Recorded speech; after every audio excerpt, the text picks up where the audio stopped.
மக்களே, மீண்டும் உங்களை சந்திக்கிறதுல ரொம்ப சந்தோஷம். இது வரைக்கும் நீங்கள் எனக்கு கொடுத்த சப்போர்ட்டுக்கு ரொம்ப தேங்க்ஸ். பெண்களாக நாமெல்லாம் நிறைய நேரம் கிச்சன்லேயே நம்ம செலவழிக்கிறோம். அந்த கிச்சனுக்கு தேவையான ஒரு சில டிப்ஸை, உபயோகமான ஒரு சில விஷயங்களை உங்களுக்கு நான் இன்றைக்கி சொல்லலான்னு இருக்கிறேன். கேட்குறீங்களா?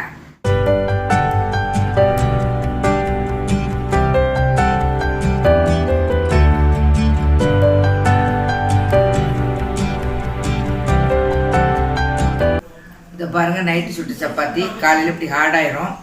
இது நம்ம வேஸ்ட் பண்ணாமல் காலையில் என்ன பண்ணணும், ஒரு இட்லி சட்டியில் இப்படி தண்ணி ஊற்றி வச்சுக்கிட்டு, இட்லி தட்டி வச்சுக்கிட்டு, இப்படி சப்பாத்தி வச்சு இப்படி மூடி அடுப்பில் வச்சுட்டு தீ மூட்டிட்டு ஒரு 5 நிமிஷம் வச்சிங்கன்னா இது ஆவியில் ரொம்ப சாஃப்டாயிரும், ஃப்ரெஷ்ஷாகவும் இருக்கும், சாப்பிட்றதுக்கு நல்லாயிருக்கும்.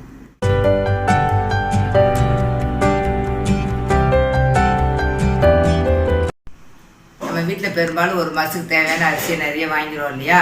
அது சம்டைம்ஸ் என்ன ஆயிரும், கருப்பாக ஒரு பூச்சி பிடிக்கும். அந்த பூச்சி பிடிக்காமல் இருக்கிறதுக்கு நான் உங்களுக்கு ஒரு டிப்ஸு சொல்கிறேன் பாருங்கள். ஒரு கண்டெய்னருக்குள்ளே இப்படி அரிசியை போட்டுக்கணும். அதுக்கு மேலே 2 வேப்பிலையை போட்டுக்கோங்க. அதுக்கப்புறம் இந்த அரிசியை மேலே போடணும். அப்புறம் அதுக்கு மேலே 2 வேப்பிலையை போட்டு மூடி வச்சிட்டிங்கன்னா எப்போயுமே உங்களுக்கு பூச்சி பிடிக்கவே பிடிக்காது. கசப்பு தன்மை அரிசியில் ஏறும்னு நீங்கள் நினைக்கவே தேவையில்லை. அதே மாதிரி இந்த துவரம்பருப்பு, உளுந்து இதில் பூச்சி பிடிக்காமல் இருக்கணும்னா இதே மாதிரி நீங்கள் போட்டு வச்சுக்கோங்க. அது எந்த பருப்புனாலும் போட்டு வச்சுக்கலாம்.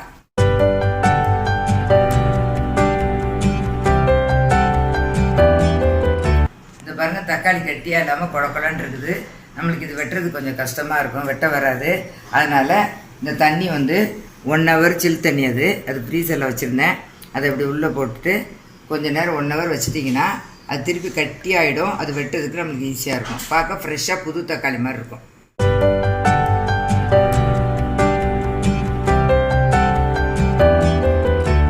வெண்டைக்காயை மார்க்கெட்லேருந்து வாங்கி கொஞ்ச நாள் நம்ம ஃப்ரிட்ஜில் வச்சுருப்போம் இல்லையா?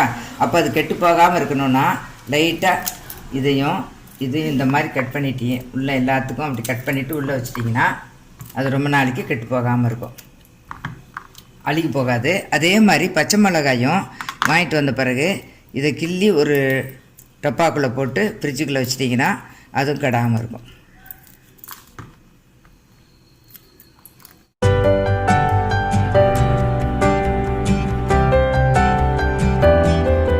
சர்க்கரையை டப்பாக்குள்ளே கொட்டி வச்சோம்னா எறும்பு எங்கேருந்து தான் வரும்னே தெரியாது, ஃபுல்லாக முச்சுக்கும். அந்த எறும்பு வராமல் இருக்கணும்னா நம்ம இந்த சர்க்கரை வைக்கிற கண்டெய்னரில் இந்த மாதிரி கொஞ்சம் கிராம்பை போட்டு வச்சிட்டிங்கன்னா எறும்பு சுத்தமாக வரவே வராது. இதே மாதிரி நம்ம ஸ்வீட்டு வகை கூட, அல்வா, பால்கோவா இதெல்லாம் வச்சுருப்போம்ல, எறும்பு வந்துடும்ல, அது வராமல் இருக்கணும்னா அதே மாதிரி வச்சுக்கோங்க.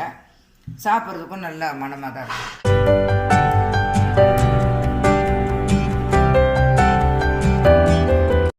பொதுவாகவே நம்ம மார்க்கெட்லேருந்து காய்கறி வாங்கிட்டு வந்தோம்னா வெங்காயத்தையும் உருளைக்கிழங்கு ஒன்றா வைக்கிறது தான் வழக்கம். அப்படி வைக்கக்கூடாது. ஏன்னா வச்சா அந்த உருளைக்கிழங்கு என்ன செய்யணும், சீக்கிரம் அழுகி கெட்டு போயிடும். அதனால் வெங்காயத்தையும் உருளைக்கிழங்கையும் நம்ம தனித்தனியாக தான் வைக்கணும். வச்சா ரொம்ப நாளைக்கு நல்லாயிருக்கும்.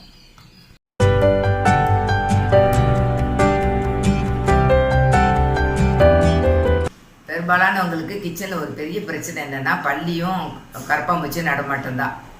அது வராமல் இருக்கணும்னா நீங்கள் இந்த மாதிரி பூண்டு அரைச்சிக்கிட்டு சின்ன சின்ன கண்டெய்னரில் வச்சுட்டு அங்கங்கே அது நடமாடுற இடத்துல வச்சிங்கன்னா அந்த வாசனைக்கு வரவே வராது.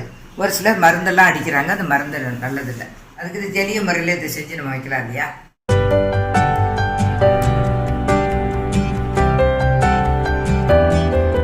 எல்லார் வீட்லேயும் ஃப்ரிட்ஜில் நம்ம லைமை ஸ்டாக் பண்ணி வச்சுருப்போம். 2-3 நாளில் வச்ச உடனே இது இந்த மாதிரி ஹார்டாயிரும். இந்த மாதிரி ஹார்ட் ஆகாமல் இருக்கணும்னா மார்க்கெட்லேருந்து வந்தோடனே இப்படி ஒரு பேப்பரில் டைட்டாக இப்படி சுற்றிக்கோங்க. டைட்டாக சுற்றிக்கணும்.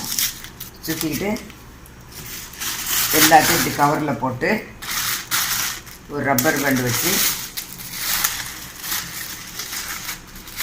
டைட்டாக சுற்றிக்கிட்டு ஃப்ரிட்ஜில் வச்சிங்கன்னா இப்போ வாங்கின மாதிரி ஃப்ரெஷ்ஷாக இருக்கும், கிடையவே கிடையாது.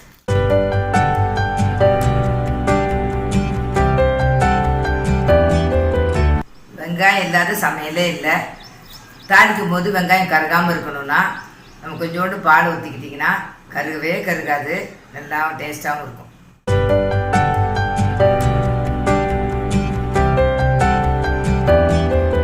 ஒரு வழியாக வழியாக சுட்டெரிக்கும் வெயிலோட சம்மர் வந்தாச்சு. நிறைய பேருக்கு அப்பப்போ சில்லுன்னு தண்ணி குடிக்கும் போல தோணும். அதுக்காக நீங்கள் என்ன பண்ணக்கூடாது, ஃப்ரிட்ஜ் வாட்டரை குடிக்காதீங்க. அது நம்ம உடம்புக்கு நல்லதில்லை. அதுக்கு ஒரு எளிய வழி இருக்குது, நான் சொல்கிறேன் பாருங்கள். இந்த மாதிரி ஸ்டாண்டு வாங்கிக்கோங்க. இது எல்லா இடத்துலையும் விற்கிது. இதே மாதிரி குழாய் போட்ட ஒரு மண்பானை வாங்கிக்கோங்க. ஆனால் மண்பானை வாங்கும்போது கொஞ்சம் பார்த்து வாங்குங்க, நல்ல பானையாக வாங்கிக்கோங்க. எல்லார் வீட்லேயும் நம்ம கேன் வாட்டர் யூஸ் பண்ணுறோம் இல்லையா, அந்த மாதிரி ஒரு கேன் இங்கே கவுத்து வச்சுக்கோங்க. நான் இது கொஞ்சம் அழகுக்கு வச்சுருக்கேன். அதுக்கு மேலே ஒரு பிளேட்டு, ஒரு டம்ளர் வச்சாச்சு. இந்த இடத்துல ஒரு பாத்திரம் வச்சு அதுக்கு மேலே மணல் போட்டு அதுக்கு மேலே கூட நீங்கள் மண்பானை வச்சுக்கலாம். இன்னும் அந்த குளிர்ச்சியாக இருக்கும். ஆனால் அது அடிக்கடி ரொம்ப கீழே வடிகிறதுனால அடிக்கடி ஊற்ற முடியல. அதனால் இந்த இடத்துல ஒரு சின்ன பிளாஸ்டிக் பாத்திரம் வச்சுருக்கேன். ஏன்னா அது ரொம்ப நோனே எடுத்து ஊற்றுறதுக்கு எனக்கு வசதியாக இருக்குது. எங்கள் வீட்டுக்கு யார் வந்தாலும் மண்பானை தண்ணியை கொடுன்னு தான் கேட்குறாங்க. குடிச்சிட்டு நிறைய பேர் எங்கள் வீட்டில் இருக்கிற மாதிரி வீட்டில் வச்சுருக்குறாங்க. இந்த பாருங்கள், நான் இப்போ குடிக்க போகிறேன்.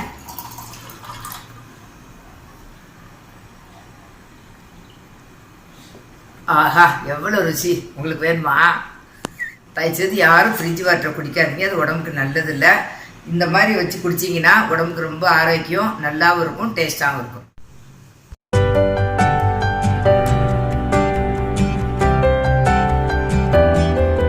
எங்கள் பாட்டி எனக்கு சொன்ன ஒரு இன்ட்ரெஸ்டிங்கான ஒரு டிப்ஸ் ஒன்று உங்களுக்கு சொல்லட்டுமா?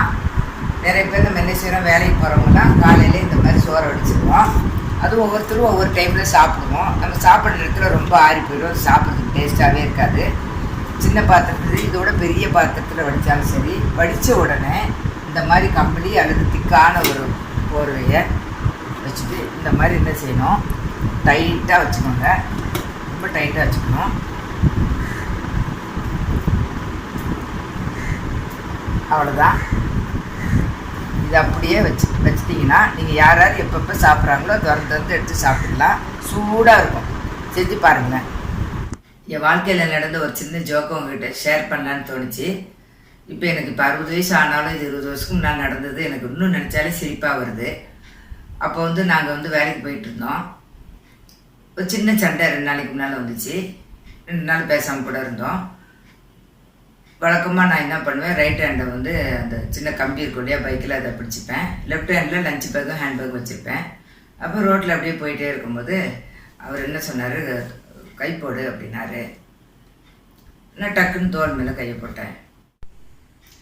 உடனே அவர் வண்டியை ஸ்லோ பண்ணி மெதுவாக ரோட்டோரமாக நிறுத்திட்டு, சிச்சி கையெடு, ரைட்டில் கை போட சொன்னால் தோல் மேலே கை போடுற அப்படின்ட்டாரு. எனக்கு சிரிப்பு தாங்க முடியல. உடனே அந்த ரோட்லேயே உளுந்து 2 பேரும் சிரிச்சிட்டோம். சண்டையை மறுத்து சமாதானம் ஆகிட்டோம். உங்கள் வாழ்க்கையில் கூட இந்த மாதிரி சின்ன சின்ன ஜோக்ஸ்லாம் நடந்துருக்கும்ல. என்ன மக்களே, வீடியோ பார்த்தீங்களா? நீங்களும் வீட்டில் இதே மாதிரி ட்ரை பண்ணுங்கள், எனக்கு சொல்லுங்கள். இந்த வீடியோ பிடிச்சிருந்துச்சுன்னா லைக் பண்ணுங்கள், ஷேர் பண்ணுங்கள், கமெண்ட் பண்ணுங்கள், மறக்காமல் சப்ஸ்கிரைப் பண்ணுங்கள். மீண்டும் உங்களை சந்திக்கும் வரை நன்றி, வணக்கம்.